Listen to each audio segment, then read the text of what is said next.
우리 함께 하나님의 말씀 큰 소리로 받들어 읽으실 때에 말씀의 은혜와 능력이 저와 여러분에게 함께하기를 소망합니다. 마태복음 26장 17절. 무교절의 첫날에 제자들이 예수께 나와서 이르되 유월절 음식 잡수실 것을 우리가 어디서 준비하기를 원하시나이까? 이르시되 성한 아무에게 가서 이르되 선생님 말씀이 내 때가 가까이 왔으니 내 제자들과 함께 유월절을 내 집에서 지키겠다 하시더라 하라 하시니 제자들이 예수께서 시키신 대로 하여 유월절을 준비하였더라. 저물 때에 예수께서 12 제자와 함께 앉으셨더니 그들이 먹을 때에 이르시되 내가 진실로 너희에게 이르노니 너희 중에 한 사람이 나를 팔리라 하시니 그들이 몹시 근심하여 각각 여짜오되 주여 나는 아니지요. 대답하여 이르시되 나와 함께 그릇에 손을 넣는 그가 나를 팔리라. 인자는 자기에 대하여 기록된 대로 가거니와 인자를 파는 그 사람에게는 화가 있으리로다. 그 사람은 차라리 태어나지 아니하였더라면 제게 좋을 뻔하였느니라. 예수를 파는 유다가 대답하여 이르되 랍비여 나는 아니지요. 대답하시되 내가 말하였도다 하시니라. 아멘. 앉으시고 제가 기도하기 원합니다. 하나님, 우리는 주님의 고난에 동참하고자 주님의 고난 기간에 말씀을 묵상하고 있습니다. 이 시간에도 말씀이신 주님을 우리가 모실 수 있도록 또한 말씀을 깨닫게 하시는 성령님의 사역으로 인하여 주님의 마음이 말씀을 통해서 온전히 우리에게 전달되기를 소망합니다. 들음되 그치지 아니하고 행함으로 나아갈 수 있고 순종으로 나아갈 수 있도록 우리의 마음과 영혼과 육체와 믿음을 더욱더 승하게 하여 주시옵소서. 믿고 감사하며 말씀이신 예수 그리스도 이름으로 기도 올리옵나이다. 아멘. 예, 저희들은 이제 거꾸로 마지막 3월 마지막 주일 종료주일을 앞두고 3주 전에 거꾸로 주님의 고난을 살펴보는 그러한 말씀을 준비하여 있습니다. 지난주에는 예수님께서 이제 호산나 환영을 받으시고 예루살렘 입성하신 후에 예루살렘 성전을 청결케 하시는 그 사역을 통해서 아니 겸손의 왕이고 평화의 왕으로 오시기 위하여서 예언된 대로 나귀 새끼를 타고 입성하신 분이 또 아주 개선장군도 아니고 우스꽝스럽게 입성하신 분이 갑자기 채찍을 만드시고 상을 엎으시고 그 다음에 막 고래고래 소함을 지르시면서 하나님께 드리는 제사를 준비하는 예루살렘 성전을 싹 쓸어버렸다. 이게 이해가 좀 안 가실 건데 그 안에 큰 아픔이 있었기 때문에 큰 고통이 예수님 안에 있었기 때문에 그렇게 행동하신 것으로 이제 심리학적으로 봐서 제가 원래 심리학적으로 프로치 안 하려고 그러는데 그렇게 이제 보고 영적인 해석을 이제 해서 진짜 주님의 고난이 십자가에 못 박혀 돌아가신 것도 포함이 되지만은 그게 아니었다라고 하는 사실을 우리가 깨닫게 되는 귀한 말씀드립니다. 그래서 성전된 우리, 기도하는 만민의 집인 우리가 장사꾼, 도둑, 강도의 그런 소굴이 돼버린 것을 그렇게 가슴 아파하셨다. 그래서 지극히 계산적이고 지극히 요행수를 바라며 아무것도 행하지 않고 오직 하나님의 축복에 은혜의 근거에서 삶을 살려고 하는 어리석은 성전된 우리가 그렇게 마음 아프다. 행하라는 것이죠. 그 다음에 두 번째는 뭐였어요? 무화과 나무였잖아요. 무화과 나무 때가 아니다니까? 적어도 5월, 6월 돼야 되는데 이 3월에 무화과 열매를 찾으면 되냐고. 그런데 그 예수님이 그걸 모르시냐고. 만물의 주인이시고 창조주신데 그걸 모르시겠냐고. 그런데 가서 세상에 열매 없다고 그냥 저주해가지고 뿌리채 말려버리는 그런 행동을 어떻게 이해하겠어요? 뭐 그것도 말도 못하는 식물한테다가 그렇게 예수님 하시면 되냐고. 그래서 이제 살펴봤더니 무화과 나무가 상징하는 것이 이스라엘. 영적인 이스라엘, 우리를 얘기하는 거예요. 우리들의 삶에 열매가 있는지를 예수님이 찾으시고 열매가 없을 때 예수님이 너무 마음 아파하신다. 그게 막 고통이라는 거예요. 네. 여러분, 우리가 믿고 구원받는 것으로 우리의 믿음을, 신앙을 그렇게 데피니션하면 안 돼요. 그것이 목적이 아니에요. 우리의 믿음은 구원이 담보되어 있고 영생이 담보되어 있는 믿음이지만 우리를 믿게끔 하시고 살리신 하나님의 주권에 의하면 다른 사람을 살리라고 우리를 살리신 거다 그 말이에요. 아멘. 그래서 생명의 열매 없이 하나님 앞에 바로 설 영적인 이스라엘 하나님의 자녀는 없다는 거예요. 그래서 여러분 다른 사람을 살리는 일에 온전히 포커스를 두고 있는지 우리가 다시 한번 생각할 일입니다. 지금도 하나님과의 약속을 지키기 위해서 스스로를 격려하면서 스스로를 이렇게 치열로 북돋우면서 힘을 부여하면서 그렇게 살아가는 거예요. 그리고 여러분들 주일날 얼굴 보고 하나님의 말씀 전할 수 있고 그것도 눈치 보지 않냐고 사람 보지 않냐고 하나님의 뜻대로 그렇게 말씀 전할 수 있는 이 축복, 이 일은 우리 나성소망교회 얼마나 감사한지 몰라요. 사람들이 굳어져 있지만 적어도 우리 나성소망교회 우리 성도님들의 영혼만큼은 진짜 넉넉하다. 살아계신다. 굳어있거나 죽어있는 영혼이 아니다. 저는 그렇게 믿습니다. 괴로운 사람들은 너무 괴로워하지 마세요. 다음 주에는 또 내 입맛과 생각에 딱 맞은 또 영의 양식을 주실 수도 있으니까 그런 희망을 가지고 오늘 괴로워도 다음 주까지는 참아보고 이런 식으로 하다 보면 우리 영원히 함께 갈 줄로 믿습니다. 그래서 우리 모두는 영원히 볼 사람들이야. 아멘입니까? 아멘 소리가 별로 크게 안 나오니까 오늘 말씀 들어가도록 하겠어요. 아무튼 생명의 열매가 없는 것에 대해서는 주님이 괴롭다는 얘기는 내가 무화과나무 비유해서 지난주까지 말씀 저희들이 이제 복습을 했고요. 오늘은요, 본문을 가룟 유다의 배신으로 마지막 만찬 자리에서의 가룟 유다의 배신으로 본문을 삼았지만 중간에 뭐가 있겠어요? 마태복음 23장에 뭐가 있어요? 서기관들과 바리새인들. 그것도 앞에다가 예수님이 7번이나 수식어를 붙였는데 외식하는 서기관들과 바리새인들이요. 화 있을지어다. 화 있을진저 하면서 왜 그런지에 대해서 설명을 이제 하시는 거예요. 그리고 또 해결점도 말씀하시고 23장을 쫙 채우신다. 그리고는 이제 아시다시피 이 가르침은 사실은 수요일 날 예수님의 그 사역이 나타나지 않아요. 잘.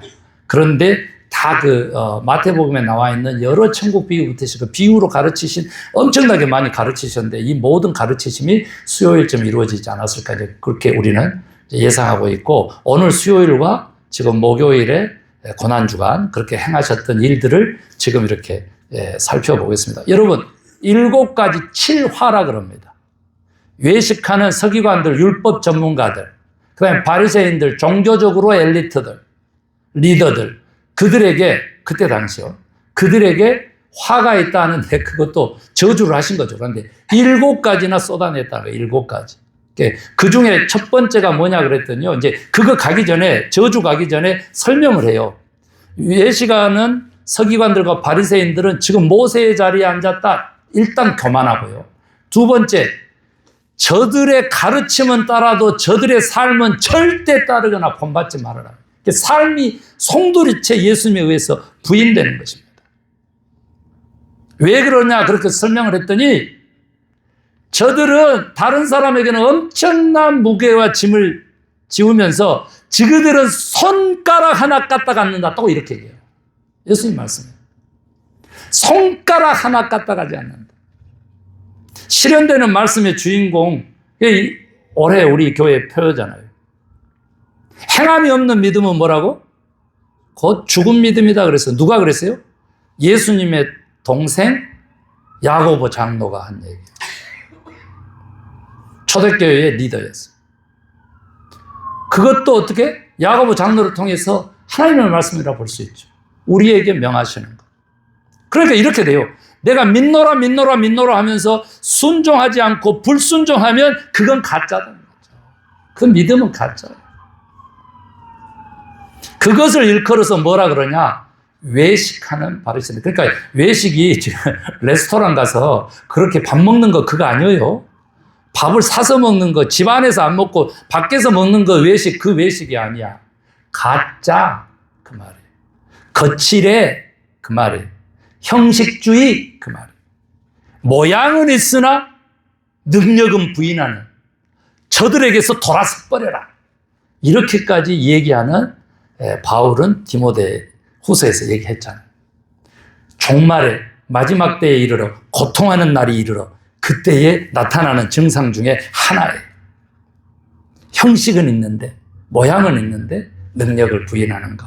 그것이 전체적인 지금 이제 7가지 화인데 첫 번째가 이렇게 뭐냐 그랬더니요. 먼저 믿는 사람들이 천국문을 다 닫아버린다. 저기도 못 들어가고 다른 사람들은 못 들어가게 하고 있다. 이거예요. 여러분 아시다시피 삭개오 사건에서 보면 제가 해석하는 건데요. 삭개오 사건에서 보면은 여러분 먼저 와서 줄지어 선 그 사람들 때문에 삭개오는 어디로 올라가요? 뽕나무로 올라가요. 찾아서 예수님 보기 위해서. 다 가리고 있는 거지. 다 가리고 있는 거지. 그런데 예수님은 줄지어 서가지고 막 환호하고 있는 그런 먼저 와서 선 사람들 다 지나고 뽕나무에 올라가 있는 삭개오 찾아가지고 오늘 내가 네 집에 임하여야 되겠다. 소외당하고 따돌림 당하고 미움 당하고 그 키 작은 난쟁이 삭개오 집에 가서 아브라함의 자손이라고 구원을 선포하는 일들이 벌어져 버리는 거예요. 기존의 성도님들이요, 부흥하는 교회는 기존의 성도님들이 넉넉해야 되는데 그게 아니야. 새 성도를 오면 이렇게 예수님처럼 삭개오를 찾듯이 그렇게 새 성도님 오면 목사가 거기에 포커스를 둬가지고 정착시키도록 이렇게 시간을 주고 그 마음을 주고 그렇게 마음을 써줘야 되는데 그게 아니고 마음이 변했다는 더 뭐 새 사람만 좋아한다는 더 해가지고 기존의 사람들이 이렇게 믿음을 잃고 흔들려 버리면 그 교회는 다시 제자리만 하는 거예요. 도로묵 되는 거예요. 도로묵. 이게 그와 똑같이 여기 보니까 먼저 믿는 사람들에게 아주 질타를 하고 있어요. 두 번째로는 뭐냐 그러면요. 열심히 전도했어요. 그 끌어다 놔요. 그런데 의로운 사람으로 만들고 선하게 만들었는데 더 악한 사람 만들어요. 더 악하게. 이것은 뭐냐 그러면요. 인본주의로 간다는 거예요. 인본주의로. 사람에게 보이려고 한다는 거예요. 그래서 자기만 따르라 해도 내 사람 건들지 마 하면서 그렇게 파당을 짓는다는 거예요. 고린도 교회의 문제가 뭐였어요? 파당 짓는 거였어요. 나는 아볼로파네, 나는 바울파네, 나는 베드로네, 막 이렇게. 그 깨질 것을 염려해가지고 얼마만큼 많이 권면해요. 하나 되라고 이런 얘기. 그래서 어떻게 결론 내릴 수 있냐면요.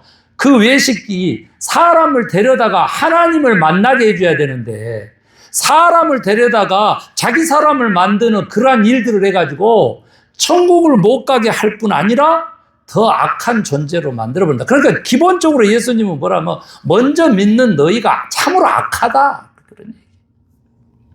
아니 내가 뭔 잘못한 것이 있어서 내가 혼자 예수 잘 믿고 평안을 누리면서 살면 되지. 목사님은 그렇게 얘기하십니다. 저가 아닙니다. 예수님이 그렇게 말씀하셔요. 그 다음에 이제 세 번째 화했을진저 눈먼 인도자요 그랬어요. 무슨 눈먼 인도자냐 그랬더니요. 간단하게 얘기하면 이렇게 얘기하는 겁니다. 성전이 더 중하냐?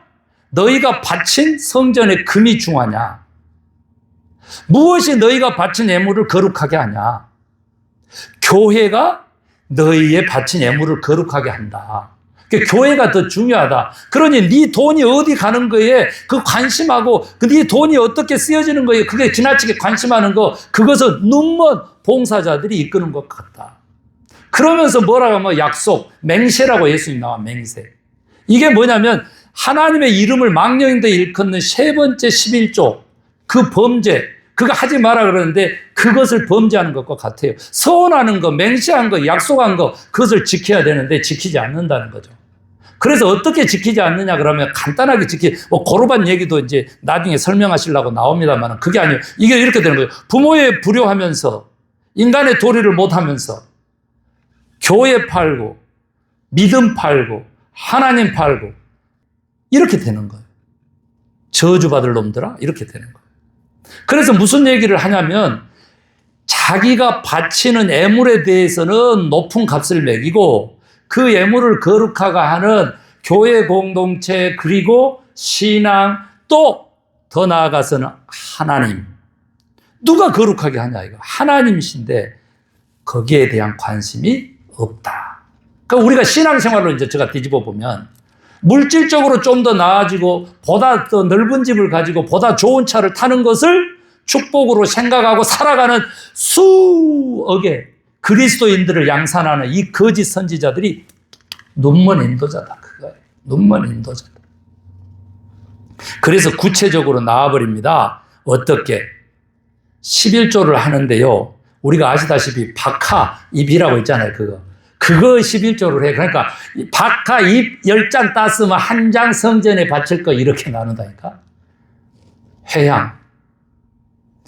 그런 것들도 똑같아요. 작은 거 11조를 막 세. 그런데 주님이 뭐라 그래요?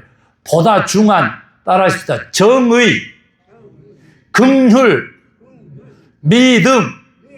이 세 가지는 버려본다는 거예요.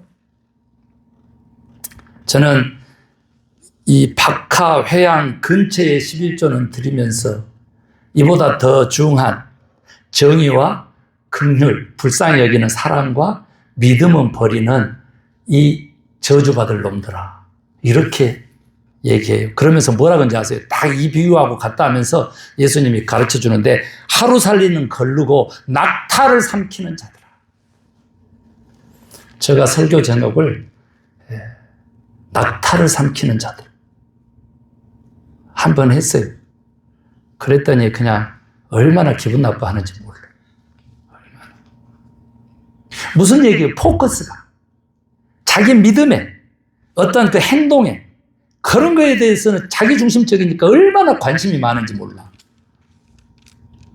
근데 보다 중한 그러한 작은 믿음과 행동을 받으시는, 애물로 받으시는 하나님이 원하시는 삶에 대해서는, 인격에 대해서는, 가치에 대해서는 다 버리는 자들이다. 그 말이에요.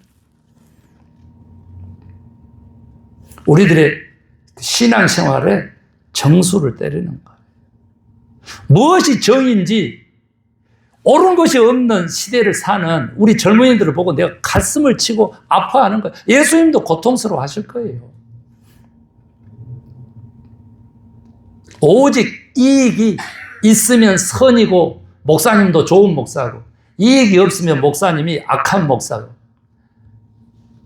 악이고, 이런 가치관을 가지고 우리가, 교회가 그런 신앙인들이 있기 때문에 다음 세대가 싹 교회를 떠나고 하나님을 배반하고 예수 그리스도를 모르는 사람으로 그렇게 살아가는 거예요.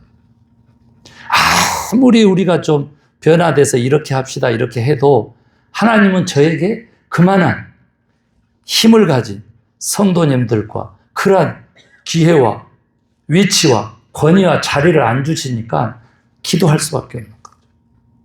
그렇게 저 생도 알기는 알았는데 노력은 하는데 미시하게 작은 촛불, 작은 어두운 방구석 하나 바뀌는 그 촛불로 스스로 몸을 불사르는 그러한 인생으로 그렇게 가는 거예요. 저는 늘 기도했어요. 발전기가 돌고 전기선이 연결된 전국을 밝히는 그런 발전소였으면 좋겠다라고 하는 그 꿈을 가졌어요. 그래서 미국도 온 거예요. 유학도 온 거예요. 그런데 와서 실제로 해보니까 60인생에 지금 보니까 방구석 하나 내 몸을 불태우면서 촛불 하나라도 태워서 빛된 삶, 그 불을 밝히는 것으로 감사하다, 충분하다. 그러나 이 촛불이 모이면 혁명이 되는 것이죠. 빛의 혁명이 일어나는 거예요. 우리가 그 길을 가기 위해서 모였다 이렇게 보시면 돼요. 그래서 더 중요한 것이 뭐냐? 형식은 잘 갖춰요. 교리라든지 전통이라든지 습관이라든지 무의식적으로 하는 건 안 좋다. 안 좋다. 그것보다 더 높은 가치에 대해서, 사랑에 대해서, 정의에 대해서, 아멘. 그리고 우리들의 믿음, 그게 구원이고 생명이니까 생명에 대해서 더 많은 가치를 부여하시라. 아멘입니까? 그래서 막 생명 죽이고 막 하는 거에 대해서는요, 극렬적으로 싫어해야 돼요. 극렬적으로 반대하고 권력 가졌다 가지고 마음대로 그냥 그거 막 절대 반대해야 돼. 그런데 꼭 그쪽 편에 들고 막 이렇게 좀 기웃기웃하고 그러면은 막 내가 막 그렇게 된 것 같고 막 이런 어리석은 자들이 있어. 에라이 저주받을 놈들아, 이렇게 예수님 말씀하시는 거예요. 그 다음에요, 겉만 깨끗하게 하는 잔 얘기가 나옵니다. 잔과 그릇은 막 성전의 잔과 그릇은 열심히 닦아. 그런데 그 속에는 뭐가 있다 그랬냐면 탐욕과 방탕이 가득하다. 그러면서 다시 눈먼 인도자라고 해버리면서, 눈먼 자여 네 안을 깨끗게 하라. 그러면 네 밖도 깨끗하리라. 아멘입니까? 예, 우리가 옛날 사극 영화에 보면 이 얘기 나와요. 안의 것이 정성이 가득하면 밖으로 우러나온다는 거예요. 안이 아름다운데 밖이 지저분할 리가 없다는 것이죠. 그래서 얼굴 책임지라 그러잖아. 얼굴. 거울 보시면서 자꾸 웃으시면서 선한 사람으로, 아름다운 사람으로 그렇게 갖고 가는 저와 여러분 되십시다. 그런데 거울 보라고 하는 얘기는 뭐예요? 내 속 들여다보라. 내 속 들여다보라 이거야. 그래서 막 이렇게 악한 생각이 나면 고개를 막 저어야 돼. 고개를 막 주여하면서. 우리 사모는 맨날 애들한테 가르치는 게 예수피! 예수피 말. 자기도 모르게 막 뭐 잘못된 말 나오잖아요. 그러면 예수피! 이러면서 막 또 그 아들들이 막 잘못된 생각을 하자는 게 에이 예수피! 이러면서 이렇게 하시더라. 그 누구한테 배웠냐 그랬더니 우리 장모님한테 배웠더라. 장모님도 끝까지 조그마한 일만 있으면 예수피! 하면서 막 이렇게 하시더라고요. 그 좋은 방법 중에 하나인 것 같아요. 그 다음에 회칠한 무덤 나와요. 막 회를 칠해가지고 하얗게 막 무덤을 꾸미고 비석을 꾸민다는 거예요. 예수님 말씀이에요. 그런데 그 속에는 뭐예요? 시체에 썩은 내가 나는 거야. 썩은 뼈가 뒹군다는 거예요. 뼈가. 우리 속에 그 생각들 한번 보세요. 다시 한번 이 가식적인 형식적인 그러한 그 신앙생활, 그것도 성토했지만은 겉과 속이 다른 그러한 인격을 관통하고 있다. 저는 그렇게 봐요. 여러분, 진실되기 바랍니다. 참되시기 바랍니다. 아멘. 예, 그리고 이제 마지막인데 이게 이해하기 좀 어려운데, 선지자들을 죽인 선조들처럼 또 그렇게 너네들이 똑같이 그 짓을 한다. 이제 이런 얘기를 해요. 그러니까 예수님의 십자가에 못 박혀 죽을 사람들, 나를 죽일 사람들이 바로 서기관과 바리새인들, 바로 너희다. 그런데 너희들은 뭐라고 하냐면, 내가 그때 시대의 사람이었으면 그런 선지자들을 내쫓고 돌로 치고 죽이지는 않았을 것이다. 그렇게 하지만 똑같은 짓을 오늘날도 하고 있다. 이 말이 무슨 말인지 아세요?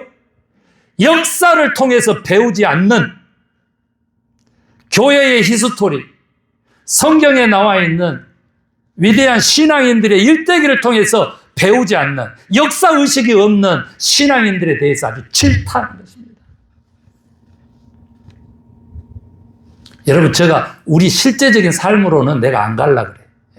친일이니 친민이 이거 생존 본능이니까 뭐 봐주세요. 예수님이라면 이런 기회주의적인 삶을 살아? 그것이 하늘나라에 맞겠어?